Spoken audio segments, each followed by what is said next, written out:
Hello my dear students, कैसे हैं आप सभी। आई होप आप बहुत अच्छे होंगे। और आज हम स्टार्ट करने वाले हैं अपने क्लास 9 का पहला chapter, matter in our surrounding. Matter in our surrounding. So let's start our first chapter, matter in our surrounding of class 9। सो स्टूडेंट्स, हम देखते हैं मैटर क्या होता है और ये चैप्टर का मीनिंग क्या है, पहले उसे समझते हैं। मैटर इन आवर सराउंडिंग, हमारे आसपास में मैटर। तो हमारे आसपास में जो भी मैटर है, अब इसके बारे में हमें डिस्कस करना है। और ये चैप्टर बहुत ही इजी होता है। इस चैप्टर में कुछ भी हार्ड नहीं होता है। ये तो बेसिक बेसिक चीजें हैं, ये आपको समझ आ जाएगी बहुत ही इजीली। सो स्टूडेंट्स, अगर हम बात करें हमारे सराउंडिंग की, हमारे सराउंडिंग में अगर हम पूरी कंप्लीट बात करें यूनिवर्स की, तो हमारा जो यूनिवर्स है ये पार्टिकल से मिलकर बना हुआ है। ये कहीं से मिलकर बना हुआ है? पार्टिकल से। और उसी पार्टिकल को हम क्या बोलते हैं? Matter. Everything in the universe is made up by the matter. हमारे यूनिवर्स में जितनी भी चीजें हैं वो सारी कहीं से मिलकर बनी हुई है? मैटर से मिलकर बनी हुई है। अब ये मैटर क्या होता है, अब हमें समझना होगा कि मैटर किसे बोलते हैं। तो देखिए, मैटर मैटर किसे बोला जाता है। सिंपल लैंग्वेज में अगर हम बात करें, इस यूनिवर्स में ऐसा कुछ भी, एनीथिंग, जो स्पेस ऑक्यूपाई करता है। क्या करता है? स्पेस ऑक्यूपाई करता है। And that having mass, even उसके पास में मास भी होना चाहिए। तो मैटर क्या होता है? Matter is anything in the universe that occupy space and having मास। जो स्पेस ऑक्यूपाई करता है और जिसमें क्या होता है? मास होता है, वो क्या कहलाता है? हमारा मैटर कहलाता है। जैसे हम बात करते हैं, सिंपल एग्जांपल से समझते हैं। जैसे सबसे पहले हम बात करते हैं चेयर की। तो जो चेयर है, अब चेयर जहां पे भी आप प्लेस करोगे, जहां पे भी चेयर को रखोगे, अब वो वहां पे स्पेस को ऑक्यूपाई करेगी, मतलब स्थान घेर लेगी वहां का।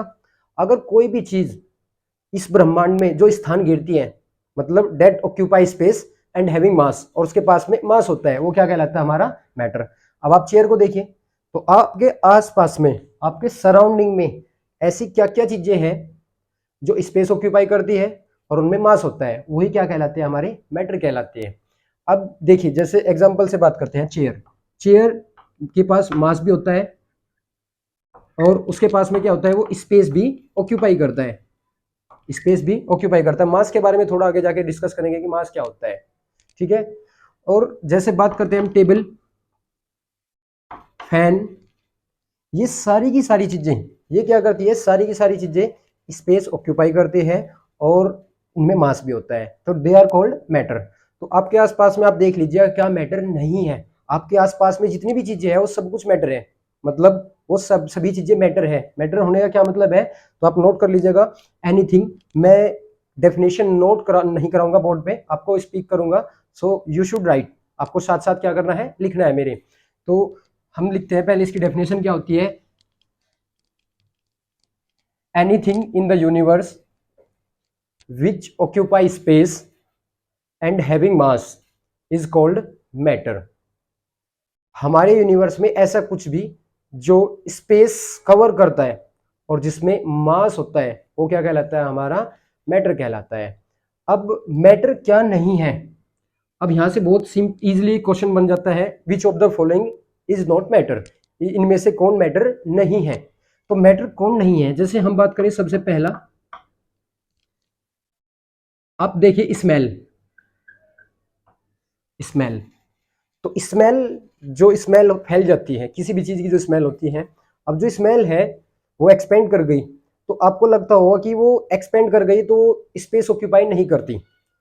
मैं आपको बता देता हूँ, स्मेल जितनी भी होती है उनमें भी पार्टिकल्स प्रेजेंट होते हैं और पार्टिकल्स का मास होता है। और अगर पार्टिकल में मास होगा तो वो क्या होगा? मैटर जरूर होगा। तो स्मेल भी मैटर में इंक्लूड किया जाता है, तो आप स्मेल पे कभी टिक ना करें।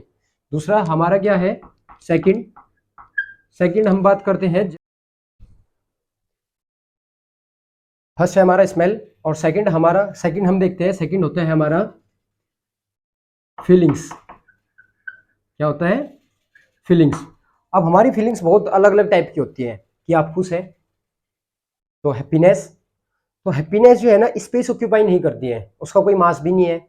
तो फीलिंग्स की अगर हम बात करें, फीलिंग्स में हमारे पास में क्या है? हैप्पीनेस है, that is not matter. Sadness है, आप दुखी कितने हैं? सैडनेस है।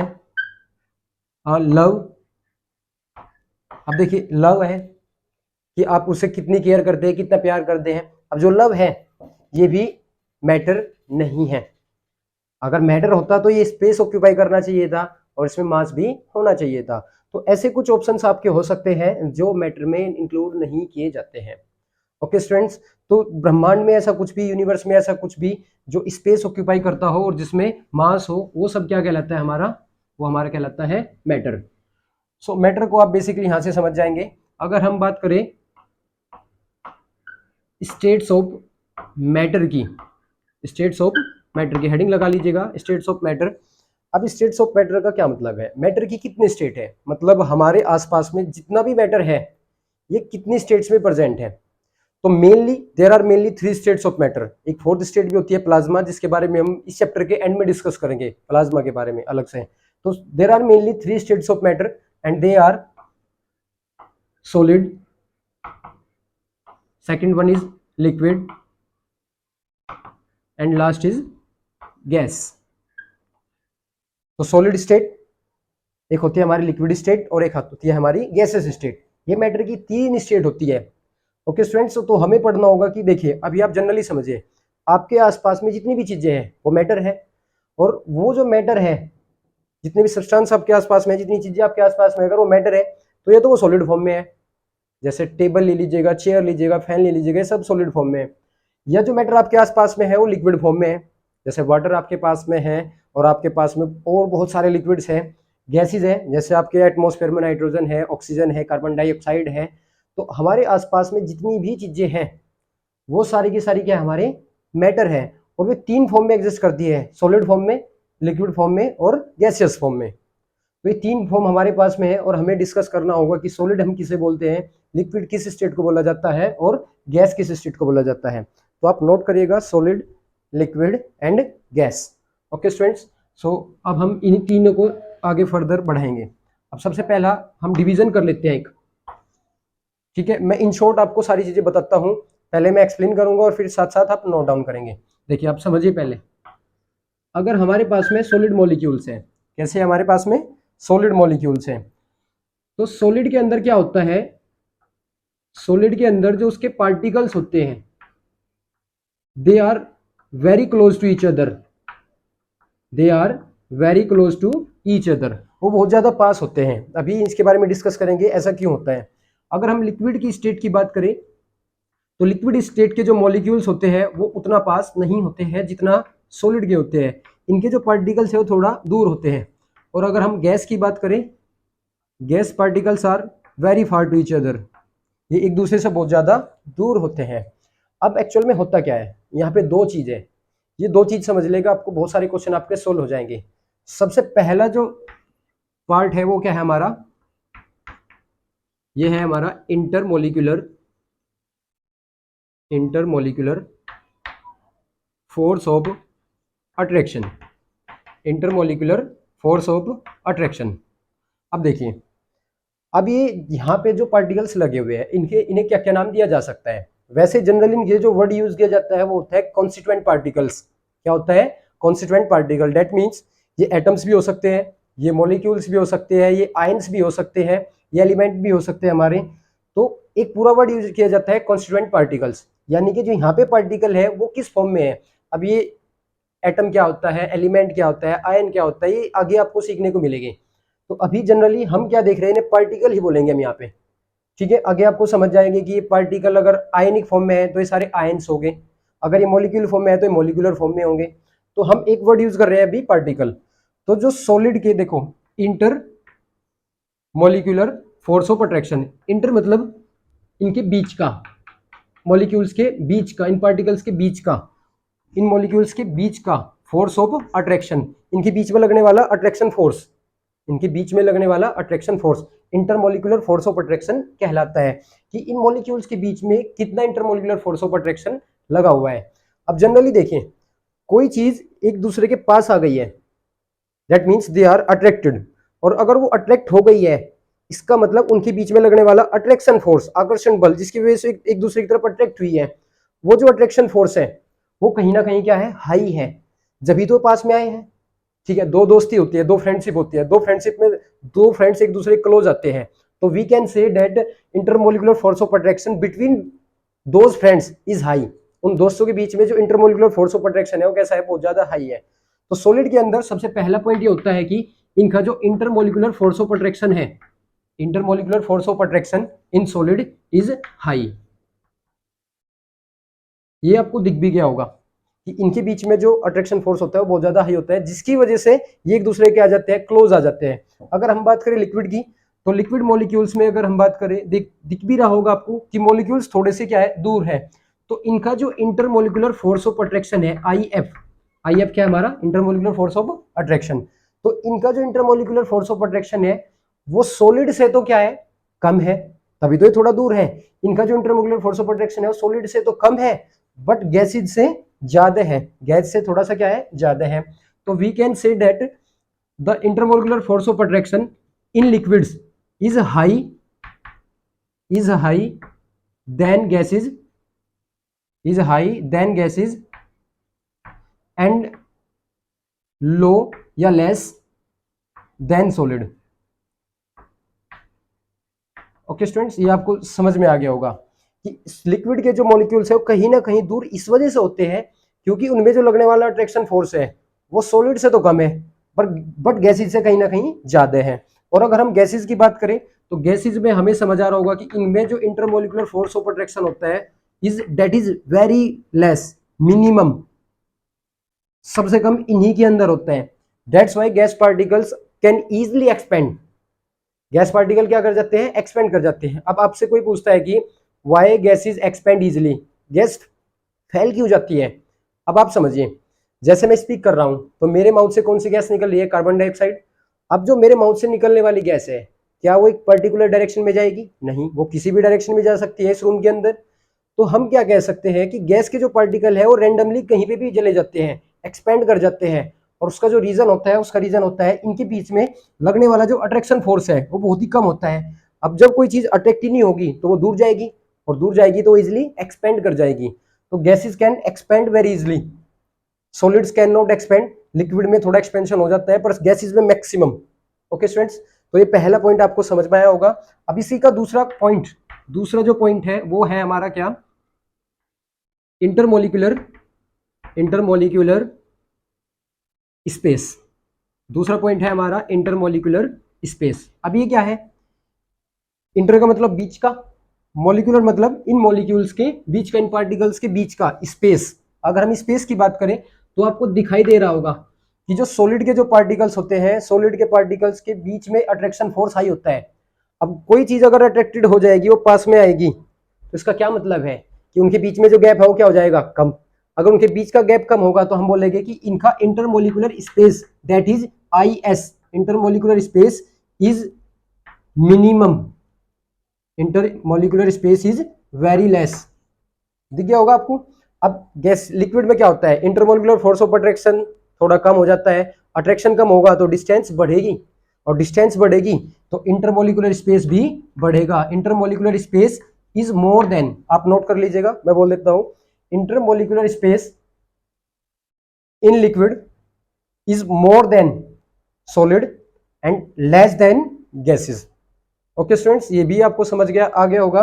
और इनकी बात करें गैसेस की इंटरमोलिकुलर स्पेस की, तो intermolecular space is maximum, intermolecular space is maximum. इनके बीच में जो मॉलिक्यूल्स के बीच में जो अट्रैक्शन होता है, स्पेस होता है, वो बहुत ही ज्यादा होता है क्योंकि अट्रैक्शन फोर्स नहीं है। अब कोई चीज अट्रैक्ट नहीं होगी, एक दूसरे के पास नहीं आएगी तो दूर चली जाएगी, और दूर चली जाएगी तो हम क्या बोलेंगे, इंटरमोलिकुलर स्पेस इज मैक्सिमम। सो ये दो पॉइंट आपको समझ आए होंगे, आप इन दोनों पॉइंट को नोट कीजिएगा। ओके स्टूडेंट्स, अब ये दो पॉइंट अभी आपको क्लियर है। अभी हम तीसरा पॉइंट की ओर बढ़ते हैं, जो हमारा तीसरा पॉइंट होगा। ये दो पॉइंट आपको समझ आ गए होंगे। एक चीज यहाँ पे मैं आपको जो बताना चाहता हूँ ये है कि जो इंटरमोलिकुलर स्पेस है और जो इंटरमोलिकुलर फोर्स ऑफ अट्रैक्शन है, इंटरमोलिकुलर फोर्स ऑफ अट्रैक्शन, इनका जो रिलेशन होता है वो इनवर्स होता है। इनवर्स का मतलब क्या है, अगर इंटरमोलिकुलर स्पेस बढ़ेगा तो इंटरमोलिकुलर फोर्स ऑफ अट्रैक्शन कम होगा, इंटरमोलिकुलर फोर्स ऑफ अट्रैक्शन कम होगा। अब यहां देखिए, इंटरमोलिकुलर फोर्स ऑफ अट्रैक्शन तो ज्यादा है, अट्रैक्ट हो रहे हैं पूरे, और उनके बीच में स्पेस क्या होगा, बहुत ही कम होगा। तो अगर इसकी वैल्यू बढ़ेगी और इसकी वैल्यू घटेगी तो हम क्या बोलेंगे कि इनके बीच में इनवर्स रिलेशन है, उल्टा रिलेशन है। इनवर्स रिलेशन क्या बोलते हैं, जब दो क्वांटिटी के बीच में कुछ ऐसा रिलेशन हो, एक क्वांटिटी बढ़ाने पे दूसरी क्वांटिटी घट जाती है, तो ऐसे रिलेशन को बोला जाता है इनवर्स रिलेशन या inversely proportional to each other. तो ये दोनों एक दूसरे की इनवर्सली प्रोपोर्शनल है। नेक्स्ट पॉइंट हमारा क्या होगा, अगर हम नेक्स्ट पॉइंट की बात करें तो नेक्स्ट पॉइंट होगा हमारा शेप। शेप के बारे में हम बात करेंगे। अब शेप क्या होता है कि उस मॉलिक्यूल की आकृति कैसी है, शेप कैसी है। अब शेप कैसे पता लगाएंगे, अब देखिए एक चीज आप जरा समझिए, ये मेरे दो हैंड्स हैं, अगर ये एक दूसरे के मैक्सिमम क्लोज आ जाए, मैक्सिमम क्लोज का मतलब है intermolecular force of attraction is high. अब सॉलिड में आपको पहले से ही पता है कि इनके अंदर इंटरमोलिकुलर फोर्स ऑफ अट्रैक्शन पहले से ही हाई होता है। अब जब मैक्सिमम हो जाएगा, अब इससे ज्यादा क्लोज नहीं आएंगे, तो इनकी एक शेप आ जाएगी, एक पर्टिकुलर शेप होगी। हम बोल सकते हैं कि एक सर्कल है, किस शेप में है, वो सारी चीजें एक्सप्लेन की जा सकती है। तो solids having definite shape, solids having definite shape, solids की एक निश्चित शेप होती है। जैसे आप चेयर की शेप बता सकते हैं, कोई नहीं, आपके पास में एक सिक्का है, उसकी शेप आप बता सकते हैं। आपके आसपास में जितनी भी सॉलिड चीजें हैं, आप उनकी शेप बता सकते हैं कि वो ऐसी है। तो सॉलिड्स की शेप इसलिए बताई जा सकती है क्योंकि उनके बीच में intermolecular force of attraction maximum होता है, और जब कोई चीज मैक्सिमम लेवल तक चली जाती है तो फिक्स हो जाती है। अब वो फिक्स हो गई तो शेप भी उसकी फिक्स होगी। नेक्स्ट है हमारा लिक्विड। अब जो लिक्विड की जो शेप होती है, लिक्विड की जो शेप होती है वो फिक्स नहीं होती है, it depends upon the vessel. ये कहीं पे डिपेंड करती है, हमारी वेसल पे डिपेंड करती है, उस बर्तन पे डिपेंड करती है जिसमें लिक्विड को आपने फिल किया है। जैसे जनरली आप देखिए, आपके पास वाटर है, H2O वाटर का फॉर्मूला होता है हमारा, और आपके पास में अगर वाटर है, वाटर की अगर हम बात करें, आपने एक गिलास लिया और आपने गिलास में जो है ना वाटर को फिल कर दिया। अब आपके पास में क्या होगा, वाटर में को जैसे आप गिलास में डालेंगे तो किसकी शेप ले लेगा, गिलास की। और अगर आप किसी एक्सपेंडेड फॉर्म में किसी वेसल के अंदर डालेंगे तो एक्सपेंड हो जाएगा वहां पे। जैसे पॉन्ड्स की बात करें, तालाब में जो वाटर होता है वो कैसा रहता है, एक्सपेंडेड फॉर्म में रहता है पहले से ही। अब वो फैल गया है वहां पे क्योंकि उसकी शेप ही ऐसी है। तो जिस टाइप के कंटेनर में हम लिक्विड को फिल करेंगे, जिस टाइप के कंटेनर में हम लिक्विड को फिल करेंगे, वो उसी की शेप ले लेगा। That means the shape of the liquid depends upon the vessel. ये किस पे डिपेंड करता है, depends upon the vessel. And gases having no shape, gases having no shape. ये आपको समझ आ गया होगा कि इनकी शेप क्यों नहीं है, क्योंकि इनके मॉलिक्यूल्स एक दूसरे से अट्रैक्टेड नहीं होते हैं, और जब मॉलिक्यूल अट्रैक्टेड नहीं होंगे तो वो एक दूसरे के साथ अट्रैक्शन में नहीं रहेंगे।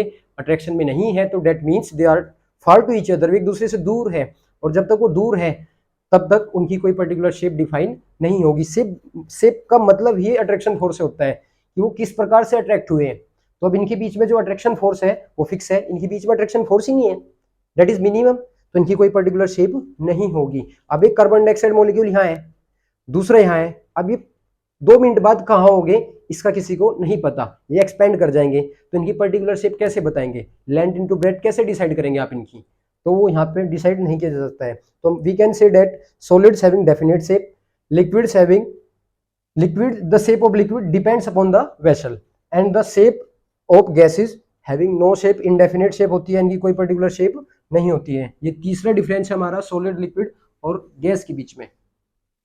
नेक्स्ट अगर हम बात करें, that is very very important, fourth is volume, that is volume. अब अभी आपको पता होगा कि वॉल्यूम क्या होता है, length into breadth into height, यही तो होता है हमारा वॉल्यूम। 3D होता है ये हमारा, 3D स्पेस होता है वॉल्यूम। अब देखिए, अगर हम बात करें सॉलिड के वॉल्यूम के बारे में, अब अभी मैंने आपको बताया था सॉलिड के जो मॉलिक्यूल्स हैं वो हाईली अट्रैक्टेड होते हैं, और जब कोई चीज हाईली अट्रैक्टेड होती है उसके जितने पैरामीटर्स हैं, जैसे लेंथ हुआ, ब्रेथ हुआ, हाइट हुआ, ये सारी की सारी क्या हो जाती है, फिक्स हो जाती है। जैसे मेरा हाथ अट्रैक्टेड हो गया, हैंड से अट्रैक्टेड फॉर्म में है, जब ये अट्रैक्टेड फॉर्म में है तो इनकी लेंथ, ब्रेथ और हाइट को कंसिडर किया जा सकता है। अब जब ये फिक्स हो गए हैं तो इनकी लेंथ भी क्या होगी, फिक्स, ब्रेथ भी क्या होगी, फिक्स, और हाइट भी क्या होगी इनकी, फिक्स, क्योंकि उनके बीच में मैक्सिमम अट्रैक्शन है। अब वो फिक्स हो गया, अगर ये तीनों चीजों फिक्स होगी तो वॉल्यूम भी क्या होगा हमारा, फिक्स होगा। वॉल्यूम भी क्या होगा हमारा, फिक्स होगा। The volume of the solid is always fixed, solid का जो वॉल्यूम होता है वो क्या होता है, फिक्स होता है। अब लिक्विड के बारे में बात करो, ये इंपॉर्टेंट होता है थोड़ा सा। लिक्विड का जो वॉल्यूम होता है क्या वो फिक्स होता है? आप सोचिए कि लिक्विड जो होता है क्या उसकी लेंथ ब्रेथ हाइट जो होती है वो फिक्स होती है?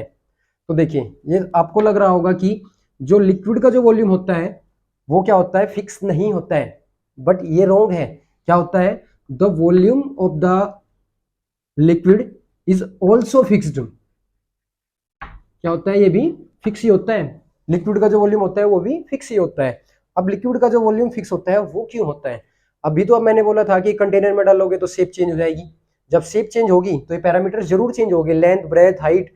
पहले वो क्या है, हाइट ज्यादा थी, जब हमने उसे पौंड में भेजा था तो उसकी हमने उसकी क्या कर दी थी, हाइट कम कर दी थी।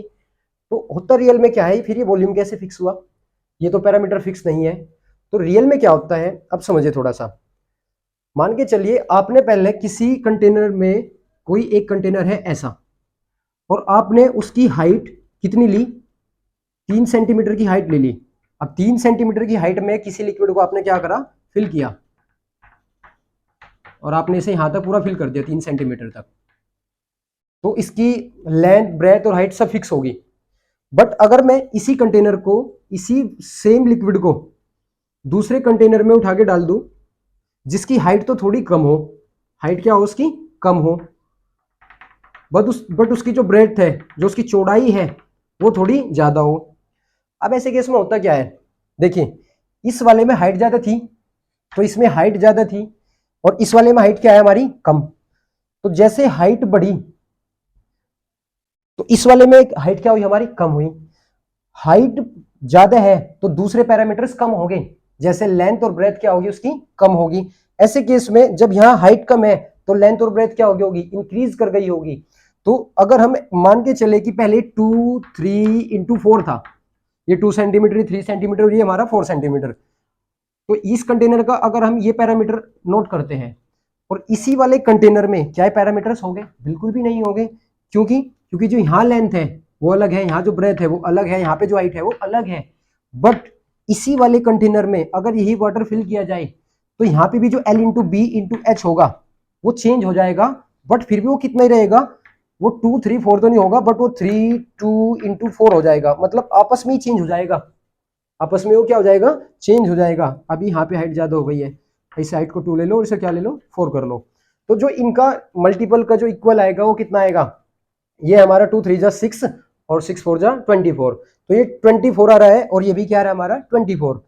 तो जैसे हाइट कम होगी तो दूसरे पैरामीटर बढ़ जाएंगे, पर उनका जो मल्टीपल होगा वो हमेशा क्या आएगा, उतना ही आएगा।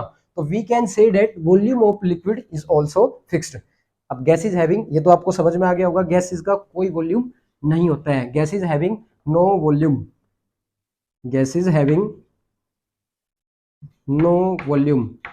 जब उनके बीच में इंटरमोलिकुलर फोर्स ऑफ अट्रैक्शन नहीं है, अट्रैक्शन फोर्स नहीं होगा, तो लेंथ ब्रेथ और हाइट उसकी कैसे मेजर करेंगे आप? और अगर आप इन्हें मेजर नहीं कर सकते डेट मीन्स हम कह सकते हैं कि उनका जो वॉल्यूम है वो फिक्स नहीं है।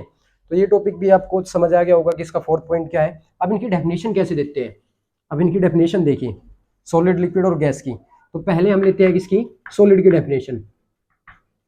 देखिए कैसे देंगे, solid is that state of matter, solid is that state of matter which having definite shape and definite volume। क्या बोला मैंने, सॉलिड जो होता है मैटर की वो स्टेट होती है जिसमें शेप और वॉल्यूम दोनों के दोनों क्या होते हैं, फिक्स होते हैं। अगर हम बात करें कहीं की लिक्विड की, तो लिक्विड में आपको जनरली पता होगा कि इनकी जो शेप है, इनकी जो शेप है डेट इज नॉट फिक्स, और इनका जो वॉल्यूम है वो क्या है, फिक्स। तो बोल सकते हैं liquid is that state of matter in which the shape is not fixed but the volume is fixed.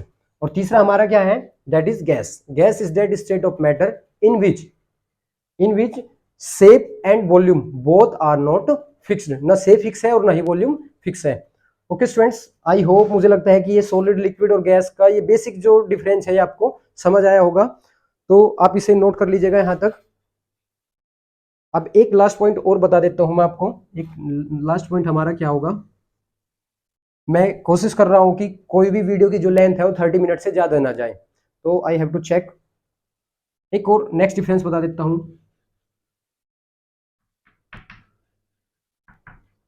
Fluidity power, fluidity power, बहने की क्षमता। अगर हम बात करें सॉलिड, लिक्विड और गैस में, देखिए हमारे पास में मान के चलिए आइस है, सिंपल फॉर्म में इसके एग्जांपल अगर हम ले तो आइस सॉलिड फॉर्म में होता है, वाटर हमारा किस फॉर्म में होता है, लिक्विड में, और वाटर को अगर हम हीट करें तो वो कहीं में चला जाएगा, वेपर्स में, भाप में, और वेपर्स किस फॉर्म में होती है, हमारी गैसेस स्टेट में होती है। तो अगर हम सॉलिड की बहने की क्षमता की बात करें तो solids can not flow, solids can not flow, solid flow नहीं करते हैं। अब आप थोड़ा सोच सकते हैं कि सर हमारा कोई इंक्लाइन प्लेन है, तिरछा प्लेन है हमारा ऐसे करके, और उस पर हम यहाँ आइस रखें तो नीचे की तरफ फ्लो कर जाएगा। फ्लो करने का मतलब होता है जो उसके अंदर के जो पार्टिकल्स हैं, उनके जो अंदर के जो पार्टिकल्स है वो फ्लो करने चाहिए, उनकी मोशन होनी चाहिए। अब आपको पता होगा सॉलिड में मॉलिक्यूल्स पहले से ही अट्रैक्टेड होते हैं, इंटरमॉलिक्यूलर स्पेस होता ही नहीं है। जब इंटरमॉलिक्यूलर स्पेस नहीं होगा तो उनके बीच में मोशन नहीं होगी, अगर उनके बीच में मोशन नहीं होगी तो हम कह सकते हैं कि उनके अंदर फ्लूइडिटी पावर भी नहीं होती है। तो सॉलिड्स के अंदर फ्लूइडिटी पावर नहीं होती है, solids can not flow easily, solids flow नहीं कर पाते हैं। अगर हम बात करें लिक्विड्स की तो लिक्विड का तो आपको जनरली पता होगा, लिक्विड फ्लो कर पाते हैं। और लिक्विड की जो फ्लूइडिटी पावर है, लिक्विड की जो बहने की क्षमता है वो किस वजह से होती है, जनरली आपको समझ आ गया होगा कि इनके बीच में जो इंटरमॉलिक्यूलर फोर्स ऑफ अट्रैक्शन है, इनके बीच में जो इंटरमॉलिक्यूलर फोर्स ऑफ अट्रैक्शन है वो कम है, जिसकी वजह से इनके बीच में स्पेस है। जहां स्पेस है वहां मोशन हो सकती है। भाई कोई क्राउडेड एरिया है, भीड़ का एरिया है, और वहां पे पैकिंग हो गई है, मतलब वो एक दूसरे से सट के खड़े हो गए हैं, तो पैकिंग वाले केस में वो हल नहीं पाएंगे। तो वो स्टेट किस में रहती है, वो सॉलिड में रहती है, क्योंकि वो मोशन नहीं कर पाते हैं। जो वो मोशन नहीं कर पाएंगे तो उनकी फ्लूइडिटी पावर नहीं है। बट लिक्विड में स्पेस है, अगर इंटरमॉलिक्यूलर स्पेस है तो मोशन होगा, और अगर मोशन होगा तो लिक्विड्स फ्लो कर सकते हैं। So liquids can flow due to they having space, that is intermolecular space. तो इंटरमॉलिक्यूलर स्पेस की वजह से मोशन कर पाते हैं, that's why they having fluidity power. और इनकी जो फ्लूइडिटी पावर होती है वो सॉलिड से तो क्या होती है हमारी, सॉलिड से तो क्या होती है, ज्यादा होती है, ये सॉलिड से ज्यादा फ्लो कर पाते हैं। और अगर हम बात करें गैसेस की तो गैसेस में आपको ये चीज बिल्कुल अलग ही पता लगी होगी कि जो गैसेस है they can flow very easily, उनकी जो फ्लूइडिटी पावर होती है वो बहुत ज्यादा होती है। मैंने स्पीक किया, कार्बन डाइऑक्साइड मेरे माउथ से निकली और अब वो कहीं पे भी जा सकती है, कहीं पे भी निकल सकती है, that means they having fluidity power, उनके पास में क्या है, बहने की क्षमता है। तो गैसेस के अंदर फ्लूइडिटी पावर होती है। जैसे हम यूज करते हैं परफ्यूम वगैरह यूज करते हैं जो ज्यादातर गैसियस फॉर्म में रहते हैं। तो जैसे ही आपने परफ्यूम डाला, अब परफ्यूम की जो स्मेल है वो आपके आसपास के लोगों तक भी चली जाती है, that means they can flow, वो क्या कर पाते हैं, फ्लो कर पाते हैं। तो अगर आपका परफ्यूम सॉलिड फॉर्म में होगा तो उसकी जो एक्सपेंडिंग पावर होगी वो बहुत कम होगी, वो स्मेल के थ्रू चले जाते हैं बट वो खुद फ्लो नहीं करते हैं, उसके जो पार्टिकल्स है वो खुद मूव नहीं कर पाते हैं। तो gas is having maximum fluidity power, maximum fluidity power, बहने की जो शक्ति है, बहने की जो क्षमता होती है इनकी वो बहुत ही हाई होती है। ओके स्टूडेंट्स, इस वीडियो में हम बेसिक इंट्रोडक्शन से रिलेटेड बात की कि हम मैटर किसे बोलते हैं और मैटर क्या होता है हमारा। दूसरा हमारा क्या है, मैटर के कितने टाइप होते हैं, 3 टाइप्स हमें पता लगे। एक फोर्थ स्टेट होती है plasma which will be discussed further in the chapter, और हमारे 3 है क्या, सॉलिड, लिक्विड और गैस। इनमें हमने थोड़ा थोड़ा बेसिक अंतर, बेसिक डिफरेंस हमने देखा। और अब हम देखेंगे नेक्स्ट लेक्चर के अंदर, यहीं से स्टार्ट करेंगे, यहीं से कंटिन्यू करेंगे। अगर आप इस चैनल पर पहली बार आ रहे हैं तो चैनल को सब्सक्राइब करना ना भूलें। ओके स्टूडेंट्स, अब मिलते हैं नेक्स्ट वीडियो के अंदर।